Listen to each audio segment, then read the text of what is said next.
Mga kaigsunan, unsa may awhag niining hamili nga kasaulugan alang kanatong nagtuo sa usa ka Dios diha sa tulo ka persona. Unsa may special challenge alang kanato nining maong panagtigom.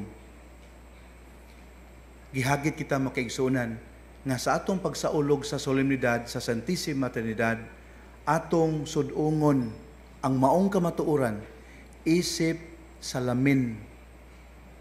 Aron kita makapanamin ug atong makita unsaon daay nato pagkinabuhi, unsaon daay nato pagpakiglambigit sa usag-usa, isip mga sakop sa mystical body of Christ here on earth nga gitawag nato simbahan. Mao dinay special consideration nga angay natong huptan nining pagsaulog nato sa usa ka tulokibon kaayo nga pagtulun-an sa ato ang pagtuo apan whether we like it or not, central and basic tenet of our faith. Unya gihagit sa ta makigsunan nga niining atong kasaulugan karon atong lantawon ang Santissima Trinidad isip paagi nga kita mapahinumduman unsa di ay kanindot sa kamatuoran sa lunsay nga gugma. Human experience tells us na ay gugma nga manipulative, na ay gugma nga maro-maro. Pero nining atong panagtigom karon ang gusto simbahan nga atong buhaton mao ni. Think of that experience when you gave and when you received authentic Christian love. Kana ganing gugma nga no strings attached, gugma nga tinukmod yod sa real concern for the other. Gugma nga naninguha to bring about the best in the other. Kanang matanga sa gugma sa maong matang sa mahigugmaong kasinatian ang atong hinumduman karon. Ngano man, kay kung atong tan-awon makiigsuunan, kining kamatuoran sa gugma mo'y magtabang nato og appreciate minguntang po nga nining lisod kaayo nga pagtulunan. Kay kung gamito lang nato ang atong hunahuna, murag lisod yun. Gani, di ang may mga seminarista din, pangutan-aan ni sila, kay nagtuon man ni sila og God, one and triune. Kadaghanang mga langtip o gunahuna nga buot mo hubad nining maong kamatuoran. Pero hangtod karon wala gyud ni usa nga makaingon, this is it, this is the perfect articulation of the mystery of the Trinity. Lisod, busa mas maayo matud pa sa ato ang simbahan nga ato aning pamalandungan through the prism, through the angle of true love. Ngano man, tanawa ko ninyo, unsay nagtukmod sa Dios Amahan nga ipadala ang iyang bugtong anak nga ni sa kalibutan aron pagluwas kanato o aron paghatag kanato kinabuhing dayon. Obligation? Compulsion? Dili, gugma. Unsay giingon sa John 3:16, for God so loved pagyud, hilabihan nga gugma. See? Gugma ang nagtukmod sa Amahan to take the trouble of preparing someone to save the world. Even if he knew from the very start nga the world would hate the gift he would send.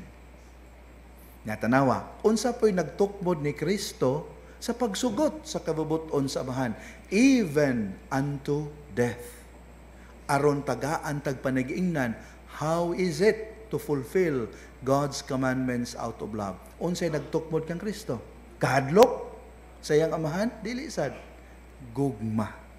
Basa ang ebanghelyo ni San Juan Evangelista, klaro ka din. Gugma ang nagtukmod ni Hesus sa pagtuman sa kabubuton sa Amahan tungod og alang usab kanato. So sa ato pa silang duha, ang duha ka persona, Dios Amahan, Dios Anak, naghigugmaay sila, nagbuhat og mga butang tinukmod sa gugma, pero kinsay nagpahipi sa ilang kasing-kasing og unahuna, kita ang atong kaluwasan. Unya tungod dining ilang special union, mitumaw ang ang katumanan sa usa ka saad nga atong gisaulog last Sunday. Mikunsad ang Espiritu Santo, the bond of love that unites the Father and the Son. Ngano mikunsad man siya? aron pagtabang kanato sa atong pagpakigbisog sa pagtuman sa gibilin ni Kristo nga mandatum novum, new commandment. Unsa ganito iyang new commandment? Commandment of love.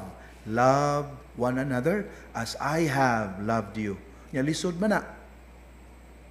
Kay the standard of loving now is the love of Christ for us. Sa ato pa, self-sacrificing, selfless. Nya lisod man na. Di man na makaya na to kita-kita ra. So mikunsad ang Espiritu Santo, the Paraclete, ang manlalaban to help us achieve just that. Dili ba maunay ka matuoran sa gugma kung naghunahuna kas kaayuhan, imo jung buhaton ang tanan. O, ang mga amahan nga ni adinhe, di ba ni sakripisyo gyud mo? You denied yourselves certain pleasures aron lang to provide the best for your families. Tinuod na, or I am just imagining that? Oh, tinuod na, oy. Grabe ang sakripisyo sa mga man. Ang uban kay di makontento din eh. Tuagos layo. Sa gubangon ang mga tentasyon, ang kabingaw, just to ensure nga ilang mga pamilya, ang mga sakop sa ilang banay, buhong ug matuman ang ilang mga pangandoy. Unya unsay kalisod nga ilang naagian kaniadto kung mahimo, they would spare their loved ones. Sa katukmod ana obligasyon? I don't think so. Love. So, kung atong pamalandungan di ang true love, ang authentic love, ang self-sacrificing love, mas masabdan na to gamay, maingon tang punga, ang mystery of the Blessed Trinity. Maingon lang ko gamay. Kaya kung atong matugad yung mystery of the Blessed Trinity, dili na siya Ginoo. God will continue to escape our human understanding. Pero, tungod sa gasa sa Espiritu Santo, makasabuta, meaning it becomes sensible, rational for us to believe. Munang atong panaminan ang panig-ingnan sa Santissima Trinidad. Nahinumdum lang ko kaigsuon na usa ka sugilanon nga dili sugilanon, testimony gini sa usa ka young man mahitungod siyang kabatanon. Matud pa niya na testimony siya sa usa ka Life in the Spirit seminar. Ingon siya, mga kaigsuonan, sa gamay pa ko, akong papa, nagsigig pahinumdom nako. Ayaw gyud og sulod og mga nightclubs. Ayaw gyud sulod ni anang mga no below 18 years old nga mga entertainment hubs.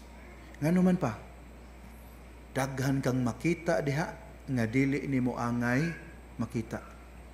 Unya mituo ko makaigsuonan, matud pa niya. Pero sa college nako, natintal jud ko. Nakalimot ko sa pulong sa akong amahan. Ug busa misuway gyud kog sulod. Ug sakto gyud papa, matud pa niya. Pag sulod nako didto, naagi gyud nakita nga dili angay nakong makita. Mga butang nga makakurat, mga butang nga malaway, matud pa niya. Pero way makatupong sa usas ako nakita didto. Nga kaingon jud ko sakto gyud papa. And unsa man Brad, nakita na ko papa didto sa Pronsit.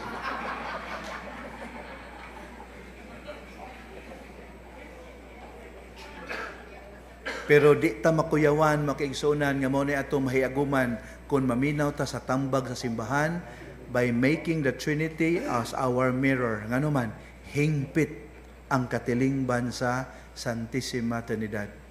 Walay nagpahipi nga bakak ni ini. Walay nagpahipi nga pagpakaron ingnon. Busa sukad karon matag panguros nato makaigsuonan, mas maayo tingali nga ato ang usisahon ang atong kaugalingon.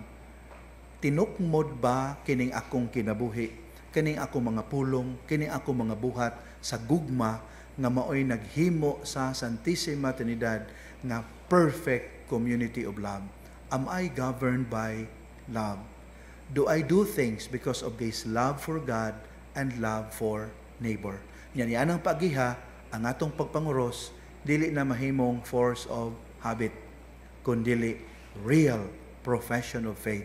Matag sangpit na to sa Amahan, sa Anak, ug sa Espiritu Santo, atong gipadayag ang atong conviction nga it is through the love of God, the communion in Christ, and the fellowship of the Holy Spirit that we are saved, and we wish others to be saved. Amen.